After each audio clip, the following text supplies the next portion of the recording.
எதுக்கு இப்போ நீ சோகமாக இருக்க? உங்களுக்கு தான் தெரியும்ல எனக்கு பூ ரொம்ப பிடிக்கும்னு. நான் இன்னைக்கு கோயிலேருந்து வரமிச்சில்ல ஒரு வீட்டில் நிறைய ரோஜா பூ கிடக்கதை பார்த்தேன்.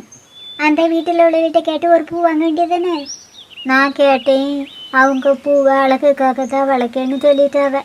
கவலைப்படாத, நான் உனக்கு கடையிலேருந்து ரோஜா பூ வாங்கிட்டு தாரேன். அவிய தரலன்னு சொன்ன கூட எனக்கு வருத்தம் இல்லை.